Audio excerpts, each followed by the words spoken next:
Hello, everyone, and welcome back to the second episode of Kasparov's Ruy Lopez series. Today, we dive into a truly epic encounter, the game between a young Garry Kasparov and Shohrat Muratkuliev during the U18 Championship of 1973 in Baku. This match is a brilliant showcase of Kasparov's early strategic genius in the Ruy Lopez opening. Let's dive in. Kasparov plays with the white pieces. e4, e5, knight to f3, knight c6, and bishop e5 is the starting position of the Ruy Lopez. Black goes for the Morphy defense. There follows bishop to a4 and then knight to f6, threatening e4. Kasparov pushes the d-pawn, preparing a pawn break. Black takes the pawn. Kasparov plays e5, threatening the knight. Knight e4 follows. White castles, and now the e-file is semi-open. Black brings out the dark square bishop, following the text moves. White moves the rook to e1, controlling the e-file. Knight c5, tricky move by black that threatens the bishop with a tempo. Kasparov takes on c6, creating a bishop-knight inequality. Black recaptures with the d-pawn, controlling the entire file with the queen. Knight captures d4. Now both sides are equal in material. Black castles. White develops a knight to c3, gaining full central control. Knight e6 blockades White's isolated pawn, while offering an exchange that favors black.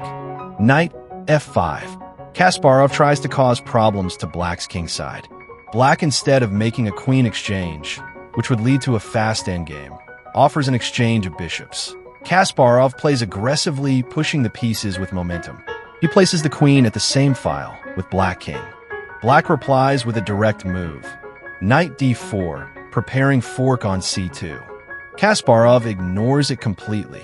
He takes on g5, threatening the queen and preparing a discover attack. Black takes on f5, also attacking the queen. Kasparov does not exchange queens. He keeps the queen on the g-file, maintaining the attack. Best move here was queen h4 though. Queen c8 by Black, fostering a battery with the light square bishop. c2 has no defenders, thus it's inevitable to be taken. Rook d1 is a positional move that urges Black to take the pawn immediately. Knight takes c2. Kasparov moves the rook to e2, preparing a battery. Black moves the queen closer to the king in order to reinforce the defense. Outstanding move by Kasparov. Bishop f6, pinned, threatening mate in 1 and cutting off the queen. Black uses the light square bishop as coverage. Kasparov finds a great move. Bishop takes g7. That's not a sacrifice, but a tactic, because after king captures g7, rook captures c2 pinned. Black plays rook d8, which prevents White from completely taking over the d-file. White fosters a rook battery on the d-file, offering an exchange of rooks. Black moves the queen back to e7, supporting the rooks. Kasparov plays h4, preparing h5 that wins the pin minor piece. King goes back to h8, unpinning the bishop. Kasparov offers a queen exchange, as he has a better position and wants to lead his opponent to a hopeless endgame. Black accepts the exchange, and White recaptures. A rook exchange follows. Bishop f5 by Black, a move that opens some space for the king. Kasparov connects his two isolated pawns and builds a pawn chain. King g7 by Black. In principle, the king is stronger close to the center in the endgame. Similarly, the White king goes to f2. Black offers in passant to open up the right wing of the board.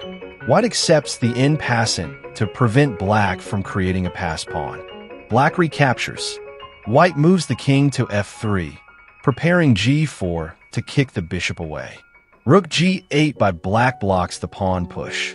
Knight e4 is a strategic move that offers maximal piece activity.